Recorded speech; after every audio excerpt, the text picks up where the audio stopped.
The worldwide and highly successful Radical Cup graced North American shores for the first time in 2013, an exclusive sports car series for the world's largest racing car manufacturer, and multi-class Le Mans-style racing for its 270 horsepower SR3 and 460 horsepower bespoke V8-engined SR8.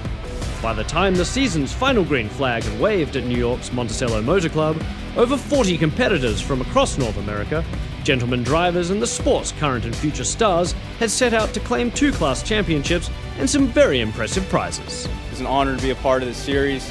And it was a fantastic series, fantastic drivers, great level of competition. With so much on the line, the season was a story of heart-stopping action, rivalries and friendships, turmoil and triumph, and stars in the making.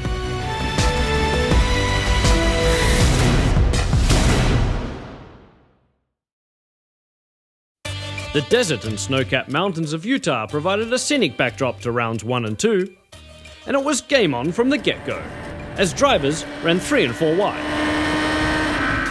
No one was giving an inch. In both races, Randy and Ryan Carpenter tried to steal the limelight with spectacular spins. But it was Gerhard Watzinger and John Falb who stole the show, winning both days and becoming the first to write their names into a new chapter of North American motorsport. From the dry Utah desert, the drivers descended on the home of Petit Le Mans for rounds 3 and 4, as did the rain. While Watzinger fended off Ari Strauss and Jim Booth to make it 4 wins in a row, both races at Road Atlanta saw a turn of fortune for Falb. Tony Bullock may have led the most number of laps each day, but it was George Kurtz who broke through for back-to-back wins with impeccable timing, especially in Sunday's wet conditions. I knew I had to get in front of Tony before the safety car came out, so we pushed hard and finally got in front of him. For many, Sunday's deluge turned that race into one of survival.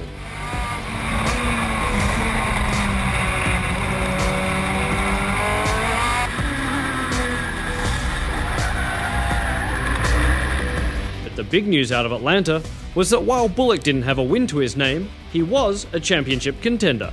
I think we actually may have taken the points lead at this point and increased it. You know, our main goal has always been for the championship, and you can win a championship with second places. So. Yet settling for second wasn't on anyone's mind as the calm of Monterey, California, turned into chaos during round 5. Ryan Carpenter became the first man besides Watzinger to take an SR8 pole, while Dave Tweedley made a stellar start. Kurtz fell behind Falb and clashed with Bullock. A series of spins, including Tweedley's, then led to a safety car being deployed, and the restart allowed Carpenter to reclaim the lead and Bullock to sneak inside Falb. But contact with Harry Cheng caused chaos, Kurtz to lose out and Bullock to lose precious championship points. Nevertheless, he had taken his first victory. Carpenter broke Watzinger's winning streak, but round 6 restored order. Booth finishing second both days, and he was having a ball. This car is just a boatload of fun to drive. It pulls some serious G's as compared to the GT cars. I still love the GT cars, but the bang for the buck and the thrill, the absolute thrill, is this SR8 Radical. Falb also returned to the top of the podium and the SR3 points table as the drivers headed back east. I mean, every track is different. Every track has its own unique challenges. You know, from Road Atlanta to Miller to Laguna Seca to now VIR. It's incredible. The challenge at VIR? Rain. Newcomer Daniel Torres captured the SR8 pole and was impressed. I think the series is going to continue to grow. Very well organized, all the competitors seem really happy to be here, and it's just a great time. Also starring rookie Todd Slusher, who led SR3 after surviving the tough conditions, unlike many. Jim Booth flew off at full speed, his wheels didn't even turn. The 13 car went off on the inside. I stayed on with Gerhard, and we went down the hill, but then he spun, was facing me, I had to go off in the grass. And then the rest of the whole field went off in the grass. But upon the restart, Slusher became the next victim. Bullock claiming his second win of the season from Mark Allen and Naj Hussain. But again it was bittersweet. He was penalised half his points. With Falb, his main rival, absent, this wasn't what he needed. That came on Sunday, as he dominated to take his third victory and the championship lead. A little bit of redemption, I think. I just gave it all I had. Felt like I had something to prove and wanted to go out there and prove it. Redemption for Todd Slusher too, finishing second. Critically, Mr. Consistency, Mark Allen's results had moved him into third in the points.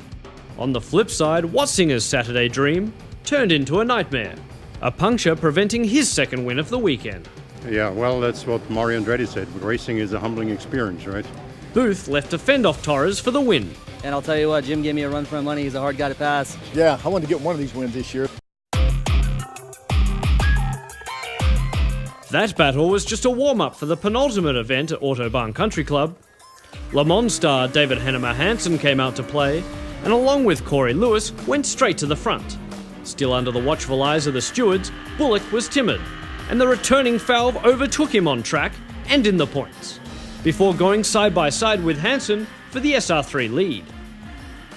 Kurtz capitalised too, that an error from Falve swayed the points back in Bullock's favour.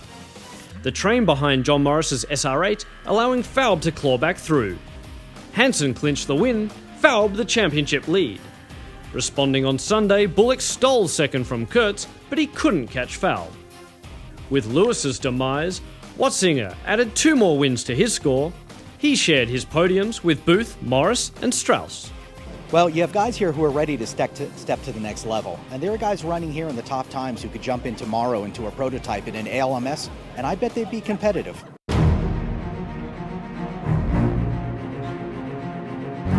The season now down to the final races at Monticello Motor Club. But it wasn't just the championships on the line.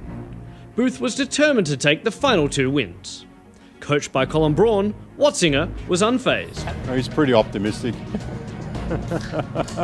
And I'm optimistic as well, so hopefully my optimism is better than his. But after clinching pole, Watzinger crashed, causing a minor fire and major repairs. Keeping calm, he took the green and drove off into the distance, while it was Merzon in third who felt the pressure from Dennis O'Leary. On the bumper, man. And then the last 100 yards, I found the spot. But I was looking for it the whole race. I just couldn't find it. I was waiting for a mistake, and he wasn't making many. So we were right on each other's bumpers. It's the best racing gets. Doesn't get any better than that. He was just a number of new drivers to make a big impression. Oliver Prince von Anhalt worked his way through to take third in SR3 and did a similar job on Sunday.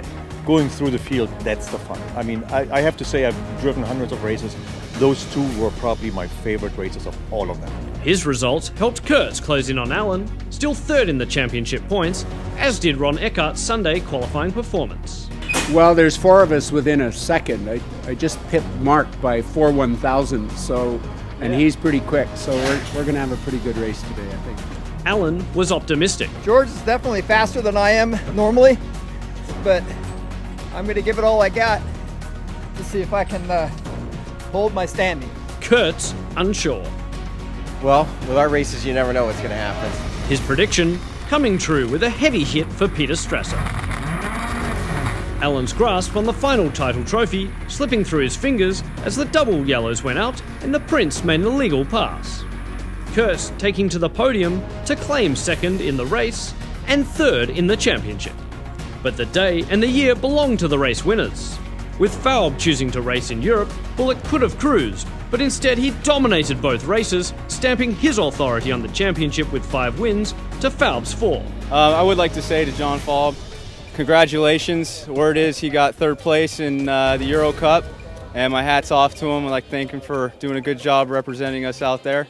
But, you know, it almost felt at times that this was ours to lose, and like it was almost being taken away from us. And that made us drive even harder and want it even more. So I'm truly thrilled. And as for Watzinger, with 10 wins he was crowned both SR8 and outright champion.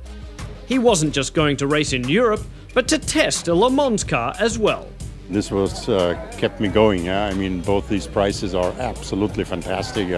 Can't wait. My wife already said, did you buy the ticket for me to Spa? Yeah? So it will be probably 2 tickets to Spa now. Taking second and third, Booth and Merzon. Todd Slusher awarded the coveted Rookie of the Year title. And as the champagne flowed for the final time during the inaugural Radical Cup season, there was a realization. This was just the beginning.